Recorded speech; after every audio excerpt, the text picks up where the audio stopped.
할렐루야. 오늘은 새로운 시대에 어떻게 살 것인가 두 번째 시간입니다. 하우 시리즈. 하나님을 나를 향한 하나님의 계획, 이런 제목의 말씀입니다. 하나님께서는 모든 만물을 창조하실 때 목적을 가지고 만드셨습니다. 피조물은 하나님의 창조 목적을 알고 그 목적대로 살아갈 때 가장 아름답습니다. 독수리는 두 날개를 활짝 펴고 푸른 창공을 날아다닐 때 아름답습니다. 사자는 정글에서 포효할 때, 그리고 얼룩말은 초원을 뛰어다닐 때 가장 아름다운 것이죠. 하나님께서는 저와 여러분도 창조하신 목적이 있어요. 그 목적대로 우리가 살아가게 되어질 때 가장 아름다운 인생이 되고 행복한 인생이 될 수가 있는 것이죠. 우리가 예수를 믿을 때 반드시 알아야 될 두 가지 진리가 있어요. 첫째는 하나님께서 나를 사랑한다는 것입니다. 하나님은 나를 사랑하셔요. 하나님이 세상을 이처럼 사랑하사 독생자를 주셨으니 누구든지 이는 저를 믿는 자마다 멸망치 않고 영생을 얻게 하려 하심이니라. 요한복음 3장 16절에서 말씀했어요. 하나님은 우리를 사랑하십니다. 하나님의 사랑은 헌신하는 사랑이에요. 우리에게 부어주시는 사랑, 아낌없이 남김없이 주시는 사랑입니다.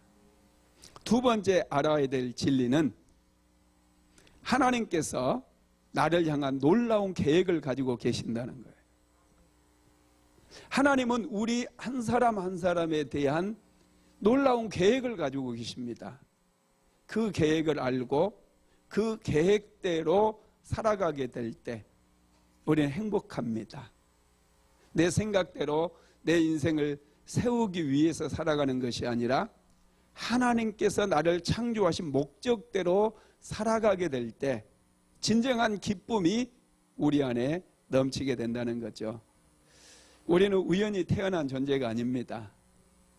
하나님께서 계획이 있으셔서 오늘 이 시대에 살아가게 하셨어요. 그 계획들을 발견하는 시간이 되기를 주님의 이름으로 축복합니다. 우리를 향한 하나님의 계획을 어떻게 알 수 있을까요? 첫째는 하나님을 만날 때 알 수 있습니다. 예레미야서 1장 4절에서 5절까지 같이 읽어봅니다. 여호와의 말씀이 내게 임하니라. 이르시되 내가 너를 모태에 짓기 전에 너를 알았고 내가 내 배에서 나오기 전에 너를 성별하였고 너를 여러 나라의 선지자로 세웠노라 하시기로. 하나님께서 예레미야 선지자에게 너를 모태에 짓기 전에 알았다는 거예요. 내가 배에서 나오기 전에 너를 구별했다고 말씀하십니다. 저와 여러분도 마찬가지예요. 우리 생명이 만들어지기 전에도 하나님께서 우리를 알았다라는 거예요. 뿐만 아니라 배에서 나오기 전에 이미 우리를 향하신 하나님의 계획이 세워졌다는 것을 믿으시기를 바랍니다. 하나님께서는 우리를 만드셨기 때문에 우리를 너무나 잘 아셔요. 나보다 나를 더 잘 아십니다. 하나님께서 나를 너무나 잘 알고 나에 대한 계획을 세워놓으셨기 때문에 우리가 그 계획대로 그 계획을 발견하고 그 계획대로 살아갈 때 우리는 복된 인생을 살 수가 있는 것이죠. 예레미야 선지자는 제사장의 아들로 태어났어요. 그럼에도 불구하고 자신에 대한 하나님의 계획을 발견하지 못했을 때 그는 방황할 수밖에 없었습니다. 하나님을 만나기 전까지 우리는 계속해서 방황할 수밖에 없고 그 시간들을 허비할 수밖에 없는 것이죠. 예레미야서 3장 1절로 3절 말씀 한번 같이 읽어보겠습니다. 베냐민 땅 아나돗의 제사장들 중 hil기야의 아들 예레미야의 말이라. 아몬의 아들 유다왕 요시야가 다스린 지 13년에 여호와의 말씀이 예레미야에게 임하였고 요시야의 아들 유다의 왕 요야김 시대부터 요시야의 아들 유다왕 시드기야 11년까지 곧 5월에 예루살렘이 사로잡혀 가기까지 임하니라. 아멘. 예레미야 선지자는 어려운 시대에 태어났어요. 제사장의 아들로 태어났지만은 자신을 향한 하나님의 계획을 깨닫지 못했을 때 그는 방황할 수밖에 없었던 것이죠. 그러다가 하나님과의 만남을 통해서 하나님께서 예레미야 선지자를 찾아오시고 예레미야 선지자를 만나주심으로 인해서 드디어 예레미야 선지자는 하나님의 계획을 발견하게 됩니다. 그리고 그 계획을 깨닫고 그 하나님의 뜻에 맞는 그런 인생을 살아가게 되었다는 거예요. 저와 여러분도 똑같습니다. 하나님을 만나기 전까지는 우리는 스스로의 힘으로 삶을 세워가죠. 특별히 부모가 원하는 쪽으로 또 누군가가 나를 기대하는 방향으로 거기에 맞춰서 인생을 살아가게 됩니다. 그러나 하나님을 만나게 되어지면 그 이후부터는 하나님의 뜻을 이루는 그런 인생을 살아가는 줄 믿으시기 바랍니다. 사도행전 9장에 보면은 예수님을 무척 싫어하는 한 청년이 나와요. 그 청년은 사울이라고 하는 이름을 가졌습니다. 사울이 예수님을 얼마나 싫어했던지 예수 믿는 사람들만 보면은 잡아다가 감옥에 가두어 버렸어요.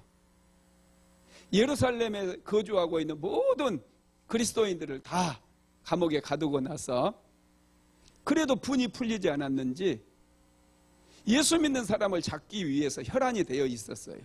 그러던 차에 다메섹에도 예수 믿는 사람이 있다는 소식을 듣습니다. 대제사장에게 가서 공문을 받아왔어요. 자기를 추종하는 사람들을 모았어요. 예루살렘에서 다메섹까지 300km 정도 떨어졌습니다. 당시에는 걸어 다녔기 때문에 걸어서 최소한 일주일 걸리는 그런 거리입니다. 자기 할 일도 많이 있겠지만 그 모든 할 일을 내려놓고 다메섹까지 예수 믿는 사람 잡기 위해서 가는 거예요. 그거 한 가지 목적입니다. 예수 믿는 사람 잡기 위해서 다메섹으로 사도 바울은 가고 있었어요. 다메섹에 거의 이르렀을 때 갑자기 하늘에서 빛이 비춰지는 그런 모습을 통해서 그는 예수님을 만나게 되는데 한번 읽어봅시다. 사도행전 9장 1절에서 4절입니다. 사울이 주의 제자들에 대하여 여전히 위협과 살기가 등등하여 대제사장에게 가서 다메섹 여러 회당에 가져갈 공문을 청하니 이는 만일 그 도를 따르는 사람을 만나면 남녀를 막론하고 결박하여 예루살렘으로 잡아오려 함이라.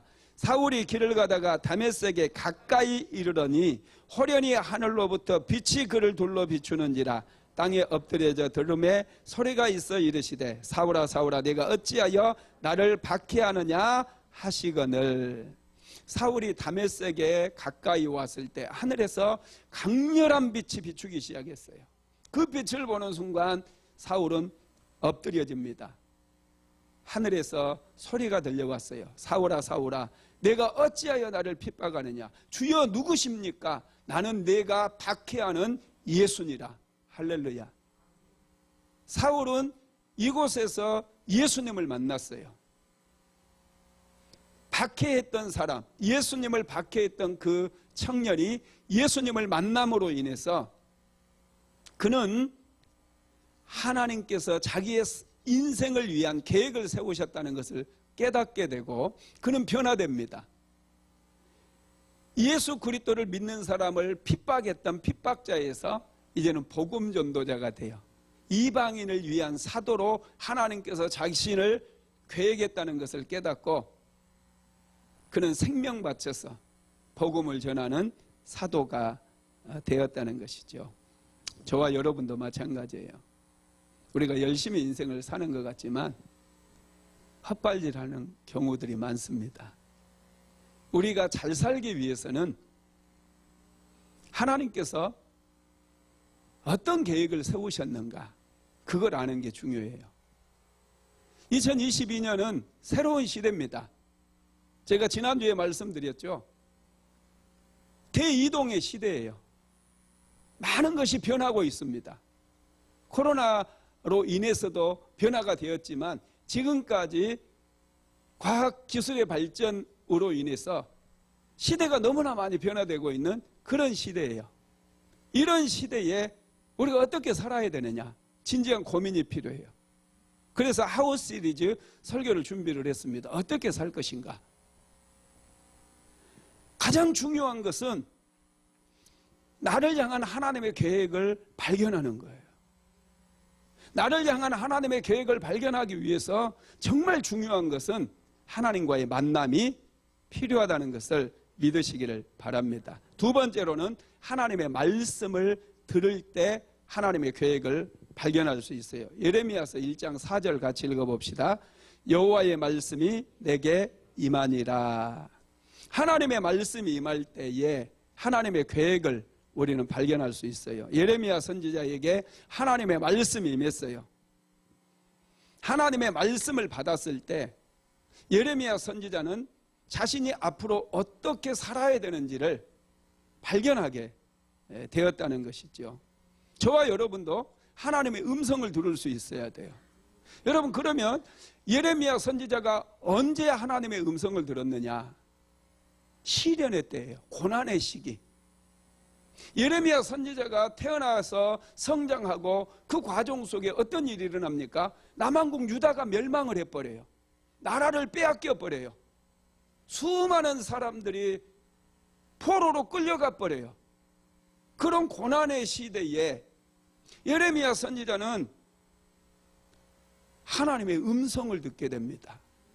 하나님께서는 고난당하고 있는 그 이스라엘 백성들에게 위로를 주시기 위해서, 그들이 어떻게 살아야 되는지를 가르쳐주기 위해서 예레미야 선지자를 지금 부르고 계신다는 거예요. 저와 여러분도 하나님의 말씀을 들어야 살 수 있어요. 이 어려운 시기에 하나님의 음성을 들을 때에 우리는 지금보다 더 나은 삶을 살 수가 있습니다. 그러면 언제 하나님의 음성이 들리느냐? 바로 이런 고난의 시기에, 코로나가 지금도 계속해서 멈추지 않고 있지만 이런 시대에 우리가 하나님 앞에 엎드릴 때에 우리는 하나님의 음성을 들을 수 있다는 것을 믿으시기를 바랍니다. 이사야서 6장에 보면 이사야가 하나님의 영광을 보는 그런 장면이 기록이 되어 있어요. 이사야가 언제 하나님의 영광을 경험하느냐 하면 위기 때예요. 고난의 시기예요. 우시야 왕이 죽던 해에 이사야 선지자가 하나님의 보좌, 하나님의 성전에 들어가게 됩니다. 남한국 유다의 왕 우시야는 남한국 유다를 재건했던, 중흥기를 이끌었던 그런 위대한 왕이에요. 이사야 선지자는 왕족이었습니다. 그래서 많은 사람들에게 사랑을 받았던 사람이에요. 그런데 이 남한국 유다의 중흥을 이끌었고 다윗 왕처럼 신실하게 하나님을 섬겼던 우시야 왕이 갑자기 죽어버린 거예요. 우시야 왕에게 굉장한 믿음이 있었고 우시야 왕에 대한 신뢰가 있었거든요. 남한국 유다를 다시금 다윗 왕국처럼 강한 그런 나라로 세울 줄로 이사야 선지자는 믿고 있었어요. 그런데 우시야가 죽어버린 거예요. 뿐만 아니라 북왕국 이스라엘도, 북쪽의 아람이라는 나라도 남한국 유다를 호시탐탐 노리고 있었거든요. 아하시야 왕 때 쳐들어왔어요. 우시야 죽고 나서. 그리고 북쪽에서는 아수르라고 하는, 아시리아라고 하는 대제국이 서서히 몸집을 불려가면서 위협을 해오고 있는 그런 상황이었어요. 이사야 선지자가 볼 때 국가적인 위기였습니다. 개인적으로도 위기지만 국가적인 위기였어요.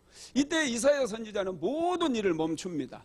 자기가 하던 모든 일을 멈추고 하나님의 성전에 올라가서 하나님의 음성을 듣기 위해서 하나님 앞에 엎드렸어요. 그때 하나님께서 이사야 선지자를 찾아오시고 환상을 보여주시는 거죠. 이사야서 6장 1절에서 3절까지 한번 같이 읽어봅시다. 우시아 왕이 죽던 해에 내가 본주 주께서 높이 들린 보좌에 앉으셨는데 그의 옷자락은 성전에 가득하였고 스랍들이 모시고 섰는데 각기 6날개가 있어 그들로는 자기의 얼굴을 가리었고 그들로는 자기의 발을 가리었고 그들로는 날며 서로 불러 이르되 거룩하다 거룩하다 거룩하다 만군의 여호와여 그의 영광이 온 땅에 충만하도다 하더라. 아멘. 이사야 선지자는 모든 걸 멈췄어요. 국가적인 위기 상황 속에서 오직 하나님 은혜만을 갈망하기 위해서 하나님의 성전으로 들어갔다가 그는 하나님의 음성을 듣게 되어지고 하나님의 영광을 보게 됩니다. 그리고 자신을 향한 하나님의 계획을 깨닫게 되고 그는 이제 선지자로서 이스라엘의 선지자로서 소명을 감당하게 되었다는 것입니다. 하나님의 음성을 듣는다는 거 굉장한 축복이에요. 영암 모자를 만들었던 백성학 회장님 이야기인데요. 이분이 초등학교 4학년 때쯤에 6.25 전쟁이 터졌어요. 이분은 원래 북쪽의 원산에서 살았습니다. 원산. 아버지는 장로님이셨고 어머님은 권사님이셨어요. 교회, 북쪽에 교회가 많았죠. 전쟁이 일어나서 한참 진행되다가 이제 일사후퇴가 또 있었잖아요. 쭉 밀고 갔다가 중공군이 개입하는 바람에 일사후퇴가 이렇게 이루어지면서 그때 이제 원산에 북쪽에 있는 분들이 많이 남쪽으로 내려왔어요. 교회 식구들이, 교회에 함께 섬기던 식구들이 전부 남쪽으로 피난 간다고 그러니까 자기 부모님은 교회를 지키기 위해서 남아있고 그래서 이제 항구로 가가지고 교회 식구들 작별하려고 이렇게 갔는데 뒤에서 떠미는 바람에 그 배에 타게 돼버렸어요. 떠밀려가지고 탔습니다. 그런데 얼마 뒤에 바로 나오기도 전에 배가 출발해버렸어요. 혈혈단신으로 초등학교 4학년짜리가. 옷도 입고 있는 게 다예요. 먹을 것도 없어요. 이분이 이제 어디에 도착하느냐 하면 묵호항에, 강원도 여러분 묵호 아시죠? 묵호항에 도착을 했어요. 교회 식구들도 아우 너 어떡하냐 그러면서 다 뿔뿔이 흩어져 버리더래요. 그래서 살아남기 위해서 살기 위해서 어떻게 해야 돼요? 집으로 돌아가야 되잖아요. 그래서 집으로 가려고 이제 묵호에서 이 강원도 산길을 따라서 쭉 이렇게 가는데 여러분 뭐 강원도 산이 얼마나 험합니까? 도저히 갈 수가 없는 그렇잖아요. 그래서 굶어 죽을 뻔하기도 하고 그러다가 우연하게 미군 부대를 만났대요. 미군 부대를 만났는데 이 아이가 너무 어리고 그러니까 뭐 갈 데도 없고 그렇다고 그러니까 그러면 우리 부대에서 심부름이나 해라. 그래서 미군 부대에서 이제 심부름을 해주면서 먹고 살았던 거예요. 그러다가 이제 6.25 전쟁이 끝나고 어떤 분이 청계천에 있는 모자 공장을 소개해 주면서 내가 소개했다고 해라. 그러면서 그곳에 가보라는 거예요. 그래서 이제 그분이 청계천에 모자 공장 가가지고 먹여주고 기술 가르쳐주는 그거 조건으로 해가지고 이분이 모자 공장에 취직을 합니다. 열심히 모자 기술을 배우니까 1년이 지나니까 월급을 주더래요. 그래서 월급을 이렇게 차근차근 모아가지고 그곳에 나중에 모자 공장을 하나를 차려요. 모자 공장을 차리는데 처음에는 잘 돼가지고 이제 돈도 많이 모으고 그랬어요. 그런데 갑자기 경기가 위축이 되면서 5.1 파동 막 이런 것들이 찾아오면서 수많은 모자 가게들이 다 문을 닫게 되고 모자를 막 헐값에 내다 팔더래요. 그래서 안 되겠다 싶어가지고 그 모자들을 전부 다 사들였답니다. 그리고 창고에다 딱 넣어놨어요. 그런데 경기가 좋아질 줄 알았는데 점점 위축이 되더니 모자가 안 팔리는 거예요. 여러분 어떻게 했어요? 두려운 마음이 생기겠죠. 너무너무 두렵더래요. 이제 완전히 나 망한 거 아닌가. 그래서 이분이 위기가 찾아오고 두려운 마음이 찾아오니까 하나님 앞에 나아가서 수요 예배 때 하나님 앞에 나아가서 간절히 하나님 앞에 기도하고 그때부터 이렇게 기도를 시작했는데 한 10일쯤 지나서 이제 예배에 나갔는데 그 예배 때 하나님께서 말씀을 하시더래요. 걱정하지 말아라. 사람이 살아가 있는 동안에는 항상 모자가 팔리느니라 그러더래요. 그 말씀을 한마디를 딱 듣는 순간 두려움이 사라지더래요. 그래서 지방으로 다니면서 어떻게 하면 사람들을 도와줄까 하고 많이 이렇게 다른 사람을 돕는 그런 일을 했는데 얼마 안 가가지고 경기가 회복되면서 모자가 막 엄청나게 팔려나가더라는 거예요. 그래서 이분이 모자로 인해서 크게 성공을 거두었고 미국 같은 데서는 여러분 모자의 60% 미국에 유통되는 모자의 60%를 영암 모자가 다 차지하고 있어요. 전 세계적으로도 아주 유명합니다. 그리고 지금은 OBS 경인방송 또 클라크 지게차 대우버스 뭐 이런 회사들을 다 인수해 가지고 이 회사 지금 경영하고 있습니다. 여러분 하나님께서 말씀하시면요 우리의 인생에 대한 계획을 발견하기 때문에 두려워하지 않아도 돼요. 할렐루야. 하나님 음성을 듣게 되기를 주님의 이름으로 축복합니다. 세 번째는 성령님이 함께 하실 때에 우리가 하나님의 계획을 발견할 수 있습니다. 고린도전서 2장 9절에서 10절까지 한번 같이 봅니다. 기록된 바 하나님이 자기를 사랑하는 자들을 위하여 예비하신 모든 것은 눈으로 보지 못하고 귀로 듣지 못하고 사람의 마음으로 생각하지도 못하였다 함과 같으니라. 오직 하나님이 성령으로 이것을 우리에게 보이셨으니 성령은 모든 것 곧 하나님의 깊은 것까지도 통달하시느니라. 아멘.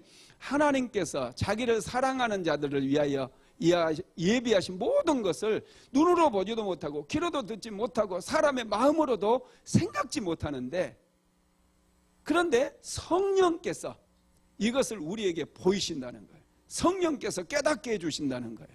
성령님은 모든 것을 알고 계시는 줄 믿으시기 바랍니다. 하나님의 깊은 것까지도 성령 하나님께서는 아신다는 거예요.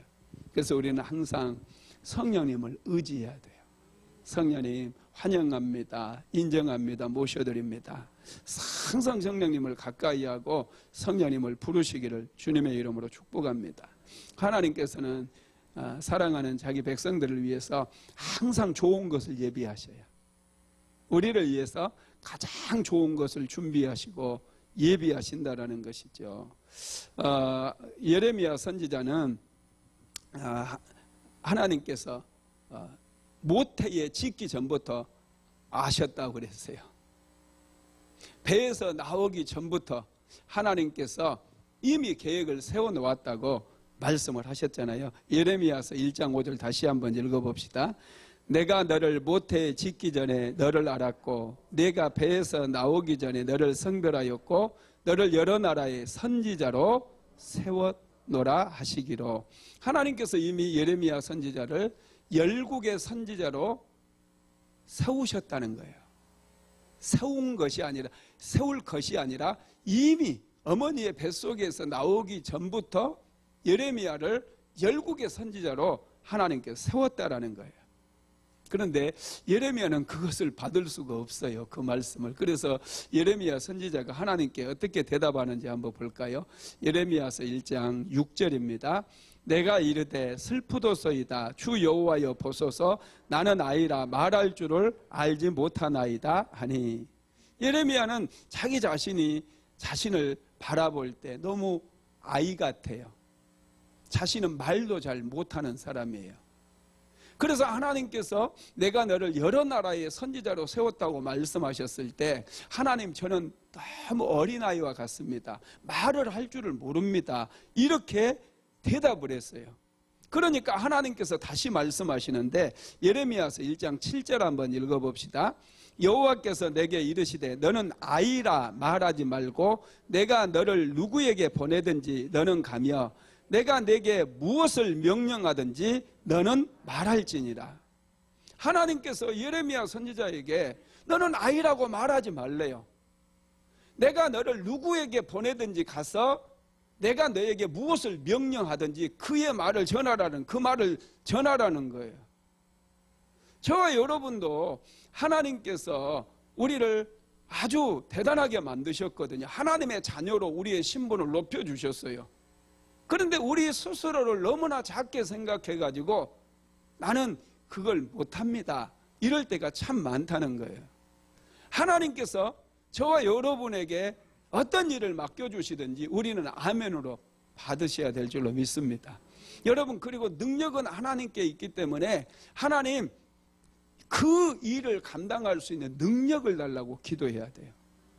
능력에 맞는 일을 달라고 기도할 게 아니라 그 일에 하나님께서 맡겨주신 일을 감당할 수 있는 능력을 달라고 우리가 기도해야 된다는 거예요. 하나님께서는 예레미야 선지자에게 너의 언어를 바꾸라고 그럽니다. 아이라고 말하지 말아라. 너는 아이가 아니다는 거죠. 너는 열국의 선지자라는 거예요. 너는 말을 할 줄 모르는 게 아니라 열국의 선지자로 하나님께 세우셨기 때문에 너는 말을 잘할 수 있다라고 그렇게 하나님께서는 말씀하고 있는 것이죠. 그러면서 권면하시는 것이 나를 믿으라는 거예요. 하나님을 믿는 믿음이 여러분 중요하다는 거 믿으시기 바랍니다. 우리의 믿음은요, 우리가 사용하는 언어와 밀접한 관련이 있습니다. 그래서 우리가 믿음의 언어를 사용해야 돼요. 12명의 정탐꾼 중에 여호수아와 갈렙은 언어가 달랐어요. 10명의 정탐꾼은 그 땅에는 기골이 장대한 안악자손이 살기 때문에, 그리고 그 성읍은 높고 견고하기 때문에 우리가 절대로 그 땅을 차지할 수 없다라고 얘기했어요. 그러나 여호수아와 갈렙은 아니라고 얘기합니다. 그들은 우리의 밥이라고 얘기해요. 그들의 보호자는 그들에게서 떠나버렸고 우리의 하나님 여호와는 우리와 함께 하시니 우리는 반드시 그 성을 차지할 수 있을 것이라고 얘기합니다. 그들이 말하는 대로 이스라엘 백성들은, 여러분 10명의 정탐꾼들은 광야로 가서 다 죽었지만은 여호수아와 갈렙은 그들이 말하는 대로 가나안 땅에 들어가게 된 줄 믿으시기를 바랍니다. 여러분, 우리 생각에서 우리의 언어가 나와요. 그래서 우리는 생각을 지켜야 돼요. 두려워하지 마십시오. 이 생각을 지켜야 돼요.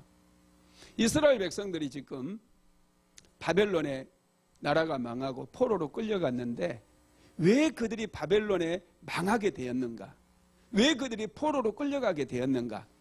그거에 대한 해석의 말씀이 예레미야서 6장 19절에 나와 있어요. 한번 읽어볼까요? 땅이여 들으라. 내가 이 백성에게 재앙을 내리리니 이것이 그들의 생각의 결과라. 그들이 내 말을 듣지 아니하며 내 율법을 거절하였음이라. 아멘.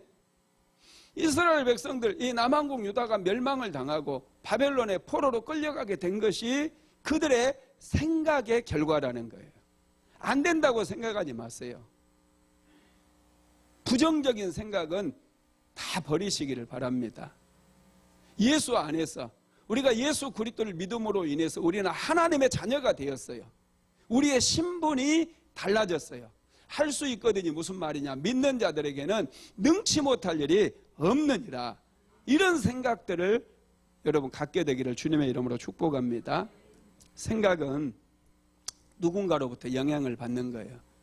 부정적인 생각을 가진 분들은 자녀들에게도 자꾸 부정적인 생각을 심어줘요. 안 된다고 얘기해요.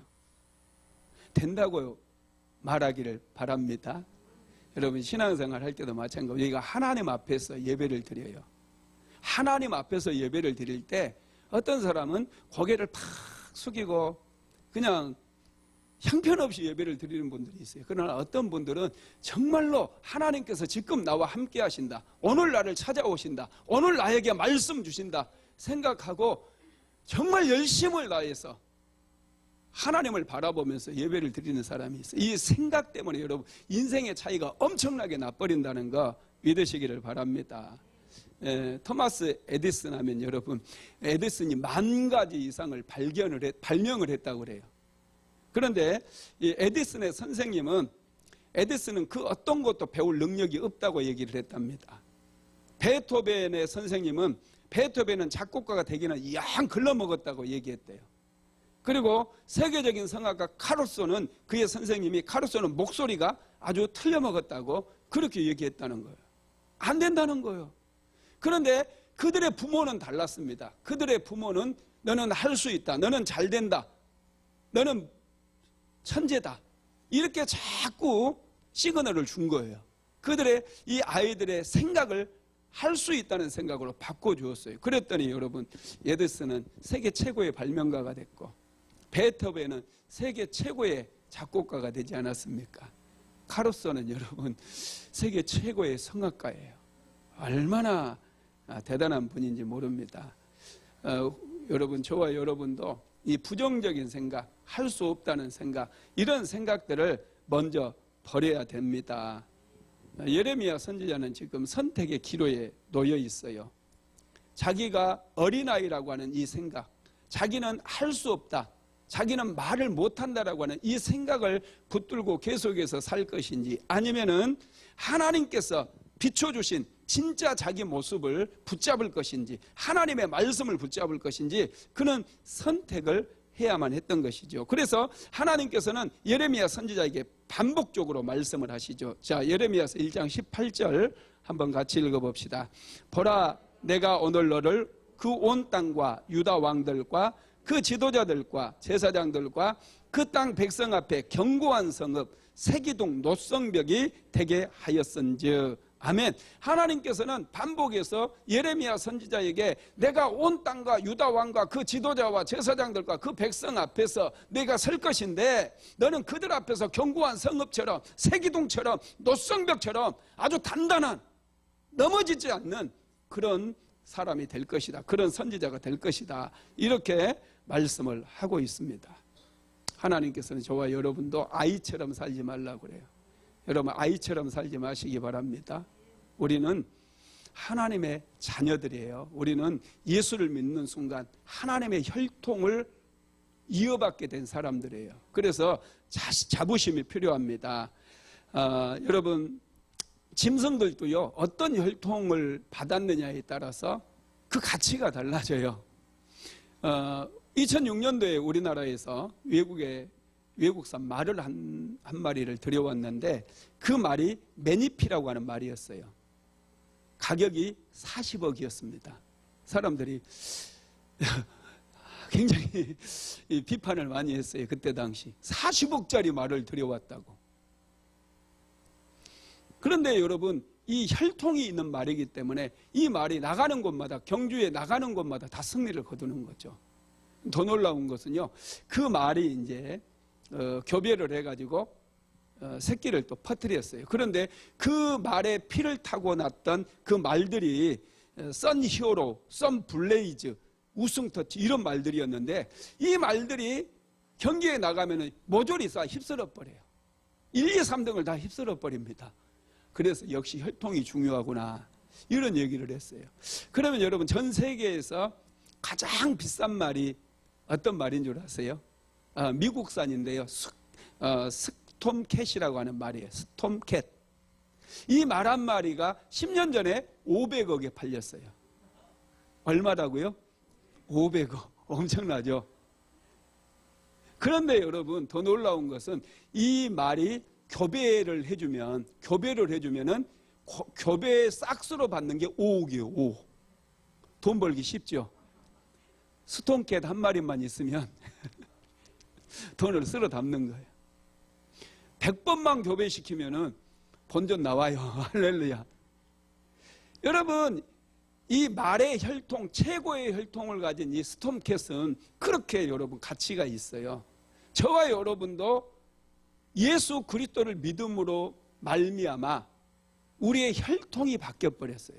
하나님의 혈통으로 혈통이 바뀌었어요. 그래서 우리의 가치는 무궁무진하다는 거예요. 우리는 우연히 태어난 미천한 존재가 아니에요. 예수 그리스도를 믿음으로 우리의 혈통이 달라졌기 때문에 우리는 정말로 소중한 그런 존재들임을 믿으시기를 바랍니다. 네 번째로, 하나님을 신뢰할 때 우리는 하나님의 계획을 알 수 있습니다. 예레미야서 1장 7절에서 8절 말씀 같이 읽어봅니다. 여호와께서 내게 이르시되 너는 아이라 말하지 말고 내가 너를 누구에게 보내든지 너는 가며 내가 내게 무엇을 명령하든지 너는 말할지니라. 너는 그들 때문에 두려워하지 말라. 내가 너와 함께하여 너를 구원하리라.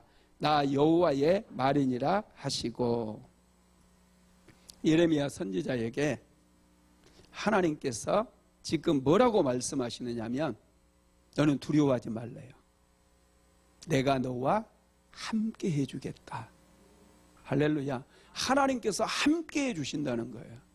두려워하지 마십시오. 하나님께서 우리와 함께 하시면 우리를 이길 자가 누구이겠습니까? 우리는 반드시 승리할 수 있고, 하나님께서 계획하신 그 모든 뜻을 우리가 이루어 드릴 수 있는 거예요. 하나님께서는 지금 예레미야 선지자에게 내가 너와 함께 해주겠다. 그러니 너는 내가 무엇을 명령하든지 너는 그 말을 백성들에게 전해라. 이렇게 말씀하고 있는 것이죠. 하나님께서 함께 하시면 누구도 넘어뜨릴 수 없기 때문에. 예레미야서 1장 19절도 읽어봅시다. 그들이 너를 치나 너를 이기지 못하리니 이는 내가 너와 함께하여 너를 구원할 것임이니라. 여호와의 말이니라. 하나님께서 함께 해주시겠대요. 어떤 변화의 시기에도, 어떤 시련의 시기에도 하나님께서 함께 하시면 우리는 승리하는 거예요. 요셉이 애굽의 종으로 팔려갔어요. 그런데 그곳에 하나님께서 함께 가셨어요. 그랬더니 요셉이 종으로 살아도 형통했어요. 그 형통한 모습을 주인이 보게 된 거예요. 요셉이 억울한 누명을 쓰고 감옥에 들어갔어요. 그 감옥에도 하나님께서 함께 가셨어요. 그랬더니 감옥에서도 요셉이 형통했어요. 결국에는 요셉이 애굽의 국무총리가 됩니다. 왜요? 하나님께서 함께 하셨기 때문에. 아무리 시대가 변하고 과학기술이 발전한다 할지라도 하나님께서 우리와 함께 하시면 우리는 두려워할 필요가 없어요. 예레미야 선지자는 지금도 여전히 두려워하고 있어요. 그래서 하나님께서는 너는 두려워하지 말아라. 내가 너와 함께 해주겠다. 내 입술에 내 말을 넣어주겠다. 너는 그것만을 전해라. 이렇게 말씀하시는 거예요. 그런데도 여전히 예레미야는 하나님 나는 말을 잘 못합니다. 말을 잘 못합니다. 아입니다. 이런 생각이 떠나지 않았어요. 그래서 하나님께서 이번에는 직접 예레미야 선지자의 입술을 치료해 주십니다. 예레미야서 1장 9절 말씀 한번 같이 읽어봅시다. 여호와께서 그의 손을 내밀어 그의 입에 대시며 여호와께서 내게 이르시되 보라 내가 내 말을 내 입에 두었노라. 아멘. 하나님께서 예레미야 입술에 손을 내어주시면서 내가 이제 내 입속에 내 말을 넣어주었다. 하나님의 능력의 말을 넣어주었다는 거. 입만 열면 하나님의 말이 튀어나온다는 거예요. 얼마나 놀랍습니까? 여러분, 하나님께서는 이렇게 우리와 함께 하십니다. 그리고 하나님께서 예레미야 선지자에게 다시 한번 말씀 주시는데요. 내가 너를 열국의 선지자로, 열방의 선지자로 이미 너를 세워 놓았다 말씀하시죠. 자, 예레미야서 1장 10절 읽어봅니다. 보라 내가 오늘 너를 여러 나라와 여러 왕국 위에 세워 내가 그것들을 뽑고 파기하며 파멸하고 넘어뜨리며 건설하고 심게 하였느니라 하시니라. 아멘. 하나님께서 이미 예레미야를 높은 곳에 세워주신 거예요. 저와 여러분도요 이미 하나님께서 세워주셨어요. 자신감을 가지면 돼요. 믿음을 가지면 돼요. 우리에게 필요한 것은 2022년 이 새로운 시대를 살아갈 때 정말 필요한 것은 하나님을 신뢰하는 믿음이에요. 하나님을 의지하는 믿음이에요. 여호수아가 가나안 땅을 정복할 때 거인들이 있었어요. 다윗이 골리앗을 만났는데 골리앗은 거인이었어요. 여호수아와 다윗이 그 거인들을 어떻게 쓰러뜨렸습니까? 무기로 쓰러뜨렸습니까? 전략으로 쓰러뜨렸습니까? 아니에요. 하나님을 믿는 믿음으로 이 거인들을 이긴 줄 믿으시기 바랍니다. 나는 만군의 여호와의 이름으로 나아가겠다고 다윗은 외쳤어요. 그래서 그는 골리앗을 한 방에 쓰러뜨릴 수 있었어요. 물맷돌이 힘이 있어서가 아니에요. 다윗에게는 믿음이 있었기 때문에 하나님을 신뢰하는 그 믿음으로 골리앗을 쓰러뜨렸습니다. 어떤 변화의 시기에도 이 믿음을 우리가 하나님을 향한 이 뜨거운 믿음을 붙들기만 하면 우리는 이길 수가 있다라는 것이죠. 이것을 이제 예레미야 선지자가 깨닫게 돼요. 하나님의 말씀을 듣다 보니까 정말 이 말씀이 능력이 돼가지고 예레미야 선지자의 마음을 막 요동치게 만드는 거예요. 그리고 예레미야 선지자가 하나님의 말씀의 능력을 붙들기 시작해요. 그리고 예레미야 선지자의 큰 깨달음이 옵니다.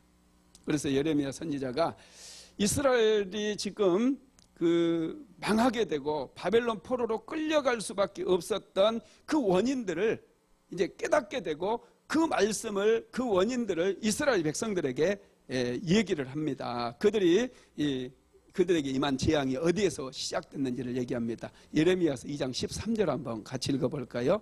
내 백성이 두 가지 악을 행하였나니 곧 그들이 생수에 근원되는 나를 버린 것과 스스로 웅덩이를 판 것인데 그것은 그물을 가두지 못할 터진 웅덩이들이니라. 아멘. 이스라엘 백성들이 망하게 된 그 첫 번째 원인이 믿음을 잃어버렸다는 거예요. 하나님을 떠난 거다는 거예요. 그리고 스스로 자기의 인생을 세우기 위해서 터진 웅덩이를 만들었다는 거예요. 이 두 가지 원인 때문에 그들이 실패했고 그들이 망하게 되었다는 거죠. 그러면서 예레미야 선지자는 이스라엘 백성들에게 이제 승리의 비결, 인생을 견고하게 세울 수 있는 그 비결을 얘기를 해 주셔요. 그 비결이 어디에 있느냐? 예레미야서 17장 17절로 18절에 나와요. 같이 읽어봅시다. 그러나 무릇 여호와를 의지하며 여호와를 의뢰하는 그 사람은 복을 받을 것이라. 그는 물가에 심어진 나무가 그 뿌리를 강변에 뻗치고 더위가 올지라도 두려워하지 아니하며 그 잎이 청청하며 가뭄은 해에도 걱정이 없고 결실이 그치지 아니한 같으리라. 아멘. 여호와를 의지하고 여호와를 의뢰하는 그 사람이 복을 받을 거예요. 그 사람은 반드시 이기고 승리하게 될 거다는 거예요. 믿음을 잃어버리면 다 잃어버리는 거예요. 이 코로나 시대에 우리는 믿음을 지켜야 돼요. 가장 중요한 거예요. 믿음을 지키면 다 지킬 수 있어요. 가정도 지키고 내 인생도 지키고 자녀들도 지키고 다 지킬 수 있어요. 하나님께서 정말로 원하는 것은 이 새로운 시대에 믿음을 가지고 나아가는 거예요. 우리의 믿음을 키우기를 하나님께서 원하시는 줄 믿으시기 바랍니다. 믿음을 의지하면 우리는 형통해집니다. 여러분, 믿음은 어디에서 납니까? 믿음은 들음에서 나와요. 하나님의 말씀을 열심히 들어야 돼요. 하나님의 말씀 속에서 우리는 믿음이 성장하게 됩니다. 말씀을 마무리하겠습니다. 우리를 향한 하나님의 뜻은 우리가 하나님의 자녀답게 사는 거예요. 믿음을 가지고 자녀답게. 우리는 왕같은 제사장들이고 하나님의 소유된 백성들이에요.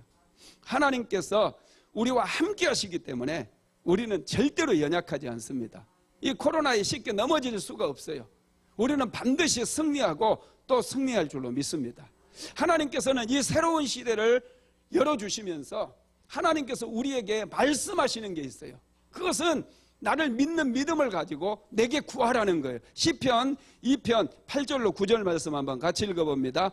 내게 구하라. 내가 이방 나라를 내 유업으로 주리니 내 소유가 땅끝까지 이르리로다. 내가 철장으로 그들을 깨뜨리며 질그릇같이 부수리로다 하시도다. 아멘. 하나님께서는 우리를 이 세상 위에 세워주신 거예요.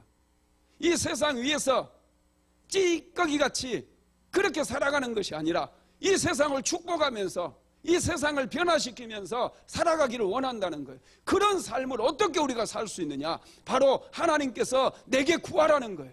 내게 기도하라는 거예요. 그러면 내가 이방 나라를 내 유업으로 주겠다는 거예요. 이방 나라를 통째로 유업으로 주시겠다는 거예요. 내게 구하라는 거예요.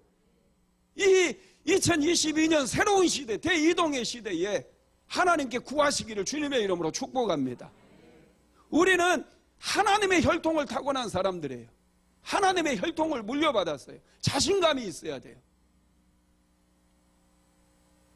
믿음을 가지고 하나님 앞에 구함으로 인해서 크게 축복받는 저와 여러분 되시기를 주님의 이름으로 축원합니다.